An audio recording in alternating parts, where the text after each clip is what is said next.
Hello and welcome to your guide on Ghana. My name is Ivy Prosper, and in this episode, it's actually some coverage from an event that Roots Hotel in Osu had their 10-year anniversary, celebrating 10 years operating their hotel. And they had a panel discussion where the topic of tourism, customer service, and a number of different concerns in Ghana was up on the table. And Reggie Rockstone, who is known as the godfather of hip life music in Ghana, for those of you who don't know what hip life music is, it is a fusion of hip hop with high life music, which is Ghanaian music, and he is known as the godfather. And so he was invited to the event to speak as well. Some people wondered why is a musician here at this event on tourism? There were other tourism stakeholders who were also speaking on the panel as well. So I just wanted to share some of the clips of some interesting things that were said at this particular event. I hope that you find them interesting. And if you do like the video, you can share it. Don't forget to subscribe to my channel. Believe it or not, I may have, right now, as of this video, I have just over 15,000 subscribers. And most of the people who watch my videos are not actually subscribers. I'll see that there's like 50,000 people who may have watched some videos, and most of them are not my subscribers. I'll have a month go by and 100,000 people have watched my videos, and 80% of them are not my subscribers. They're people who just watch and dip out. So I hope that you like my videos enough to hit the subscribe button so you can help me share my stories from Ghana and the diaspora far and wide, and we don't limit the reach, because my mission here is about changing the narrative of Africa and also sharing stories. And I hope you like and share and subscribe, because it's all about sharing this message far and wide and changing the narrative of Africa. So let's get to the video.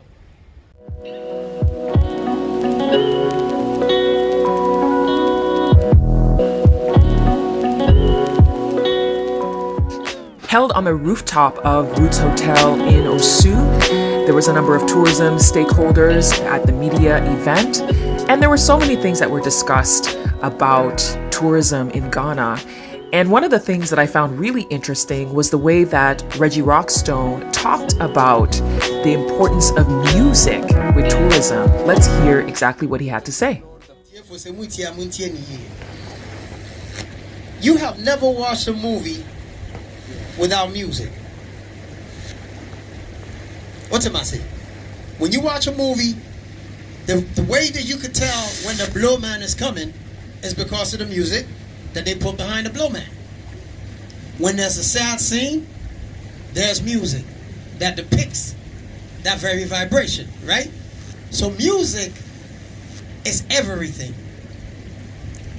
Food for the soul. Now, listen to this.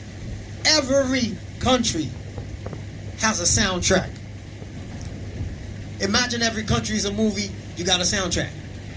So when you go to Jamaica, why I said, what kind of music y'all listen to? Reggae. You hear me say?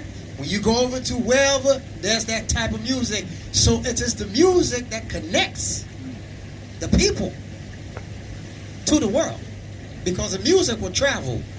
And so when you decide to go on a holiday to Jamaica, you know you're going to check out some reggae vibes. This is where I come in. This is where we come in. Hip life. High life. What's the new one they got? Asaka. That's it. You know, the genres keep popping up.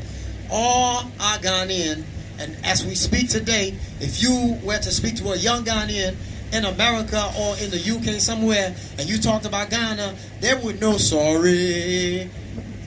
That's what they would connect to. And so on and so forth. And so, back in the day, I remember when you would connect to our uncles like Uncle Konimo, Uncle Kojoentry, you know, they were all contributed to the soundtrack of the country. And this is the reason why music is such an integral part of everything that we do. And tourism, definitely. Because you will leave with memories. So you will hear about Shatawale, you will hear Stoneboy, Sarkodie, all of these. You know, also to build amphitheaters, you know. So when you come, you are excited to travel to Kumasi or to Takrady because we got some live bands over there that you can check out, you know, so on and so forth. So music is definitely a part of the story. And this is the reason why I am here. Thank you. Thank you. Jay Foley is a media personality in Ghana, and he talks about the power that everyone has to tell the story using media. First off, every single Ghanaian is media. So it is not the responsibility of the camera and the light and the sound guy and the people in front of the camera, behind the camera, who represent media or journalists. Every single person who's here, who has a mouth, who's got eyes, who's got hands to show gestures, represents media, can do something to add to what we're already doing. So I always say to myself that, look, when you take your mobile phone and you decide to consistently jump on, let's say, a platform like social media, to use your data and bundle to always criticize, post negative things, speak ill of your country every single day. You go on someone's timeline, and for the past, let's say, 1 month, it's just been comments on negative things, forgetting that it is not only Ghanaians or people in your community who are seeing those things you're posting, it's the world that is watching. So the question is, what are you selling to the world? And that's where tourism sets in. So at that point in time, when you just go on there to criticize the last maybe personality who did something wrong, you just sold yourselves negatively to the world. And equally, probably you had about 4 million people who are going to see your post over the next 2 weeks. But that 4 million people, out of that, I guarantee that 10% could have been convinced to come to Ghana had you just decided that, you know what, instead of going to post that negative thing, I'm just going to drive by the Independence Arc or Square and post one thing there. At least every single month I will just take, and we have about 30 plus million Ghanaians. Out of it, we see about 4 to 5 million are on Twitter. Even if you have 1 million Ghanaians decide that every single month they will post one good thing about their country, just to invite the rest of the world to come and see. Because people would travel the world for you because it's your home. You know, like, hey, it's ours. I mean, I drive by the conference center, the National Theatre, and I drive by the, all James, the Usher Fort and all that every day. All I can do is just criticize heavily. But you may never know, to another person who's outside the city or outside the country, to the person, that single post you put out there could be a whole family's dream to decide that, you know what, let's go to Ghana and visit what we have. So personally, for me, I decided, out of no budget, out of nobody's motivation, just my personal interest in trying to promote what we have, that I said that, you know what, a bunch of 5 guys are going to dedicate their time to travel to probably the most beautiful lost monuments, what's the word to describe, places that we have in Ghana. And I tell you what, in doing that, one of the most beautiful places I visited, and I want to urge all my film directors and my movie producers, I went to a place called Buku Rock. Have you ever heard of the Buku Rock? Anybody here? To those of you who know it. So, yes, the road was bad. So what? We've been driving on bad roads, doesn't matter. What's the difference? Yeah, we bought fuel. We buy fuel and visit our girlfriends and our boyfriends and our fiancés, right? We chill in town and waste probably extra fuel on the Oxford Street when there's so much traffic in December.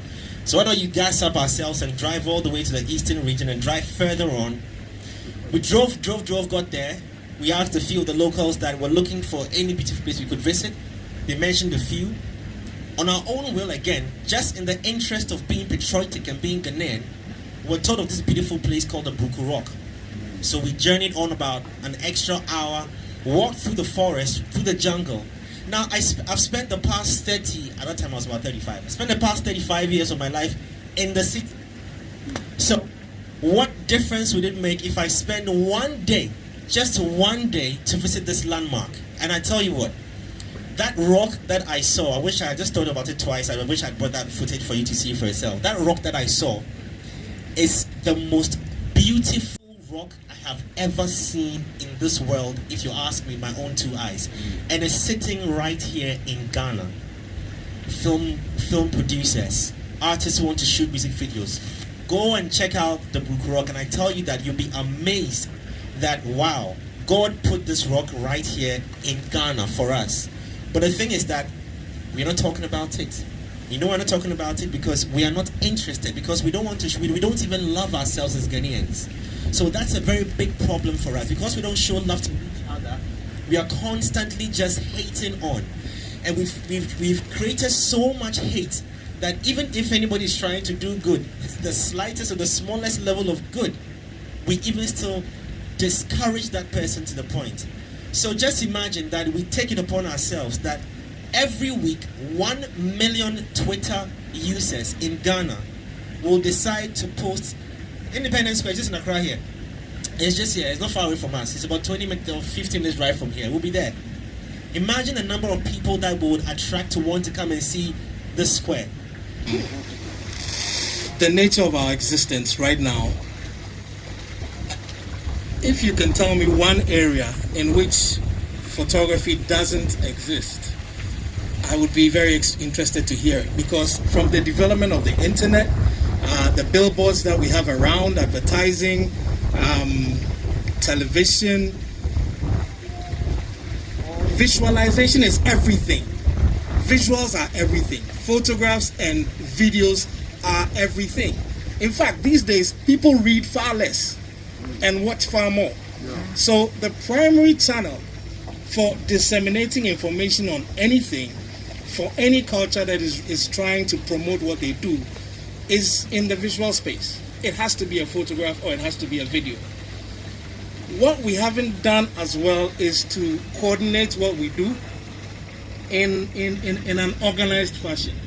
And when I say this, I'm going to take on Reggie Rockstone a little bit, because those of us working in the photo and film area, especially those of us who are making the transition to film, one of the biggest challenges that we have is music. Most Ghanaian filmmakers are forced to use music that they get off of YouTube or somewhere that they can get it for free.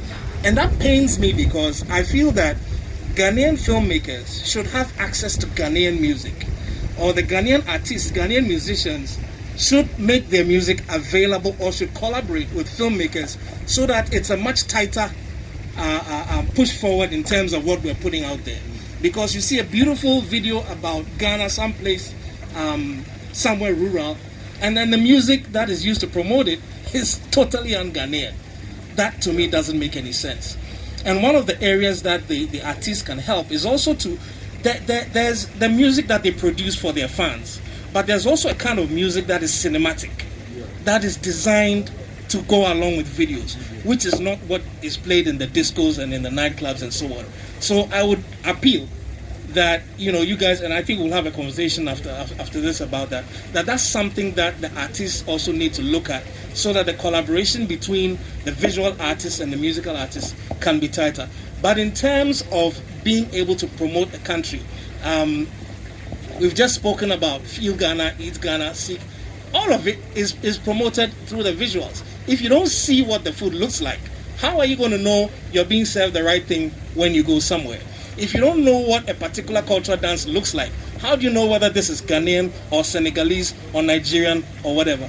You have to be able to see it for it to sink in, for it to make sense. So from my perspective, maybe I'm biased, but I think that the visual side of things is so critically important that we really need to do a lot of work to build it up and to brand it specifically, so that we push Ghana in a way that makes an impact worldwide. Jamaica is a very small place with a very big name in the world, primarily because of tourism, of course, because of music, because of athletics, because of all different kinds of things. I think that, when I was growing up in the 60s in Jamaica, okay, so we were, as children, a lot of national pride was instilled in children. You know, there were things such as waste management. At school, you were allowed to express whatever talents you have. If you like to run, if you like to sing, if you like to dance, or whatever. You're not told, encouraged, or encouraged by your parents to do the talent. That's going to make the money. not try to be a lawyer or a doctor or something else. I think that it had to start at a very young age. Also, it also has to be, you have to instill a sense of national pride in people. You have to also prepare the people here for what to expect from tourists. You have to have some kind of cross-cultural training or something so that they can know what to expect. Jamaica, for example, they don't need visas to come here anymore. The president, I was there, I personally welcomed the president. I was on the delegation, I welcomed the Ghanaian delegation to Jamaica. And at the diaspora conference in Jamaica, and they announced no more visas, but then they forgot to tell immigration. So that was a big issue. So there has to be consistency, but it has to start at a very young age. People like you and I, we've gone through all of that before. Our leaders in the Caribbean are pretty much between 45 and 50 years old, 60 years old at the most. And I'm here primarily to be an ambassador for tourism. Guys, but I need help. I need help from everybody. Okay, both of them? Okay, both. All right, there you go. I need help from everybody. I need help from the Ghanaians. I need help from the government. I need help from my fellow diaspora citizens. Well, I mean, all kinds of help. The fact is that, like I said, we need to start with the youth. Somebody just a few days ago said they wanted to start a school for thought leaders, starting at 8 years old. We want to help, like you said, the architecture, the houses. In Jamaica, some many years ago, the government gave everybody garbage cans for free to say, okay, clean up all the garbage in front of your house. And they had a theme that says, we're more than a beach, we're a country. And ever since then, as you know, Jamaicans just have this very big sense of pride for a very, very tiny place. And we're a household name. Even the penguins in Antarctica know. So I would like to see Ghana get there, and that's why I'm here. I've been here for 10 years now. And it's been progressing. But they're also, the government and organizations open the door and then they close it a little bit.